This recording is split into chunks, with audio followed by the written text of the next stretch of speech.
اسرائیل کے حالیہ فضائی حملوں کے بعد لبنان کی صورتحال کشیدہ ہوتی دکھائی دے رہی ہے۔ تقریباً 550 سے زیادہ افراد مارے جا چکے ہیں اور 90,000 سے زائد لوگ ڈسپلیس ہوئے ہیں۔ کرنٹلی جو اٹیکس ہوئے ہیں اس کے بعد یہ بتایا جا رہا ہے کہ تقریباً 30,000 سے زائد لوگ سیریا مائیگریٹ کر چکے ہیں۔ اسرائیل اور حزب اللہ کے درمیان تنازع بڑھتا جا رہا ہے اور کئی لوگ مکمل جنگ کا آغاز قرار دے رہے ہیں۔ حزب اللہ پر سائبر اٹیکس کر کے ان کے ڈیوائسز کو ہیک کر کے ایک جو جنگ ہے اس کا آغاز کیا گیا ہے اسرائیل کی طرف سے، اور آلدو اسرائیل اس کو ایکسیپٹ نہیں کر رہا، آفیشلی اس کو ایکسیپٹ نہیں کر رہا، لیکن جو ان ڈیوائسز پہ اٹیک تھا اس کی جو گتھی ہے جو وہ سلجھنے لگی، اور تو اس سے صاف واضح ہو رہا ہے کہ اس کی جو تانا بانا ہے وہ سارا اسرائیل سے ملتا ہے، اور اسرائیل اس بات کو ایکسیپٹ نہیں کر رہا کہ یہ اٹیک اس کی طرف سے کیے گئے ہیں۔ بٹ اگر ہم اس کے پیچھے اگر ہم دیکھیں تو اس کا جو فائدہ ہے وہ کس کو ہوا ہے، تو وہ اسرائیل کو ہی ہوا ہے۔ اسرائیل نے ایک یہ تاثر دینے کی کوشش کی ہے کہ اسرائیل حزب اللہ کے سٹرکچر کے اندر اس قدر گھس چکا ہے کہ اس کا جو کمپلیٹ سٹرکچر حزب اللہ کا اس پہ اس کا کنٹرول ہے۔ بٹ ہم نے پاسٹ میں بھی دیکھا، ہم نے کو جتنی دفعہ بھی اٹیک کیا گیا، ان کے جو مین لیڈرز ہیں ان کو جب بھی اٹیک کیا گیا تو اس کے جو آرگنائزیشن ہے اس کے سٹرکچر پہ کوئی فرق نہیں آیا، کیونکہ جو ان کے اسٹریٹجیز ہیں، جو ان کی پالیسیز ہیں، وہ ایک انسان کی جان پر ڈپینڈ نہیں کر رہی، وہ آرگنائزیشنل پالیسیز ہیں جو کہ اگر ایک جان چلی بھی جاتی ہے تو وہ جو پالیسیز ہیں وہ ان کی جو ان کا اسٹرکچر ہے وہ ڈسٹرب نہیں دیتا۔ موسٹلی جو اس طرح کے ٹیکٹکس ہیں، ڈیوائسز کو ہیک کر لینا اور یہ ساری چیزیں، یہ موسٹلی اس ٹائم یوز کیے جاتے ہیں جب آپ نے کوئی اس کے فوراً بعد کوئی بڑا اٹیک لانچ کرنا ہو، تو وہ تھوڑے دیر کے لیے آپ سسٹم کو ہائی جیک کر لیتے ہیں تاکہ کچھ دیر تک جو رابطے ہیں وہ سارے منقطع ہو سکیں اور جو آپ کا بڑا پلان ہے اس کو ایگزیکیوٹ کیا جا سکے۔ لیکن اسرائیل کی طرف سے اس طرح کا کوئی پلان ایگزیکیوٹ نہیں کیا گیا، اور لگتا یہی ہے کہ اسرائیل کو یہ خدشہ تھا کہ کہیں اس کی چوری پکڑی نہ جائے، کہیں یہ چیزیں سامنے نہ آ جائیں، اور اس لیے اس نے وقت سے پہلے ہی اٹیک کر دیا اور ابھی اٹیک نہیں کرنا۔ دوسری جو بات ہے جہاں تک کہ جنگ کی طرف جانے کی، تو اسرائیلی تجزیہ کار بھی یہ کہہ چکے ہیں، اسرائیل ڈیفنس منسٹر بھی یہ کہہ چکے ہیں کہ اسرائیل اس سچویشن میں نہیں ہے کہ جنگ کو ایک لمبی عرصے غزہ میں مکمل طور پر ناکام ہو چکا ہے، اور اب اس کا ٹارگٹ لبنان ہے کہ جتنے بھی جو لبنان کے شمالی علاقہ جاتے ہیں ان پہ قبضہ کر لیا جائے اور لبنان کو جو ہے اس پہ کنٹرول کیا جائے، کیونکہ غزہ میں تو مکمل ناکام ہو چکا ہے اسرائیل۔ لیکن دیکھنا یہ ہے کہ کیا اسرائیل کے جو ٹارگٹس ہیں وہ پورے ہو سکیں گے، کیونکہ اسرائیل ڈیفنس منسٹر کے مطابق زیادہ دیر تک جو ہے تو اسرائیل جنگ برقرار نہیں رکھ سکتا، اور اسپیشلی جب تک آپ کے پاس پولیٹیکل سپورٹ نہ ہو اور آپ کے پاس پولیٹیکل جو اسٹیبلٹی ہے وہ نہ ہو، تب تک ایک جنگ کو برقرار رکھنا بہت مشکل ہوتا ہے۔ دوسری طرف حزب اللہ کنٹینیوسلی جوابی کارروائیاں بھی کر رہی ہے، اور حزب اللہ کو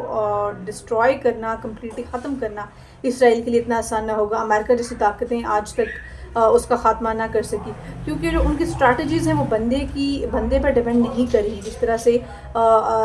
کسی بھی جو آرگنائزیشن ہوتا ہے یا کچھ بھی، اس کی جو اسٹریٹجی، جو اس کے لیڈر کو، اس کے کمانڈر کو اٹیک کر کے سوچا جاتا ہے کہ اس آرگنائزیشن کو کمپلیٹلی طور پر ڈسٹروائے کر لیا جائے گا۔ اب تھوڑی دیر کے لیے ضرور حزب اللہ کا اسرائیل نے ڈسٹرب کیا ہوگا فنکشننگ کو، لیکن کمپلیٹلی ڈسٹروائے نہیں کر سکی۔ صرف یہ ہے کہ اسرائیل نے جو اس سائبر اٹیک کو کر کے سوچا تھا کہ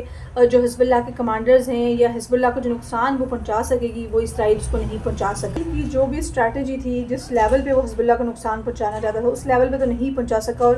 مکمل طور پر غزہ میں بھی ناکام رہا ہے۔ 1 سال سے جاری غزہ کے تنازع نے اسرائیل کی فوج اور معاشرت پر دباؤ ڈالا ہوا ہے۔ اسرائیل کے وزیر اعظم نیتن یاہو کی جانب سے لبنان سے خطرہ ختم کرنے کے عزم کے باوجود اسرائیلی عوام جو جنگ ہے اس کے بارے میں متفق نہیں ہیں۔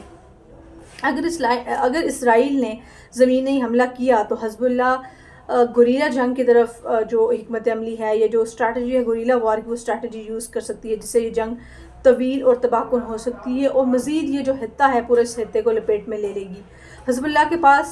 مضبوط جنگی تجربہ، ہتھیاروں کا بڑے لیول پہ ذخیرہ اور شام سے دوبارہ سپلائی کے ذرائع ہیں جو اسرائیل کا مقابلے میں مضبوط بناتے ہیں اسے۔ اور جس طرح ہم نے یہ بھی دیکھا ہے کہ حزب اللہ نے جو اٹیکس کیے ہیں، کرنٹلی جو اٹیکس حزب اللہ کی طرف سے جو اسرائیل پر اٹیک ہوئے ہیں، اس میں اسرائیل ان اٹیکس کو روکنے میں مکمل طور پر ناکام رہا ہے۔ اسرائیل کی جو پالیسیز ہیں وہ کلیئر نہیں ہے، کیونکہ یہ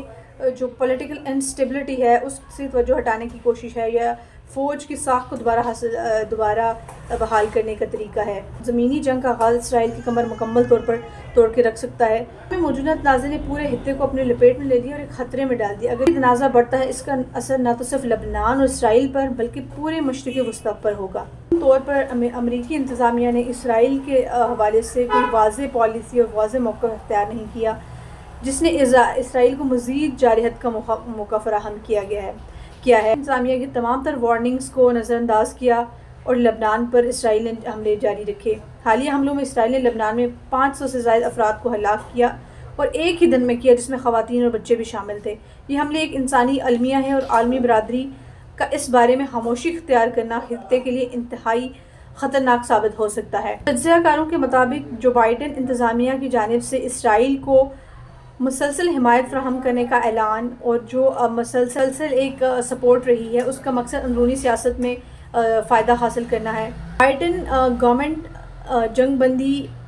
پہ اپنے سیاسی مفادات کو ترجیح دے رہی ہے اور اس کے جو اقدامات ہیں اس کو کی حمایت کر رہی ہے، جس سے خطے کا جو امن ہے اور جو استحکام ہے وہ مزید خطرے میں پڑ رہا ہے۔ بائیڈن انتظامیہ کی غلط پالیسیوں نے نہ صرف لبنان کو نقصان پہنچایا ہے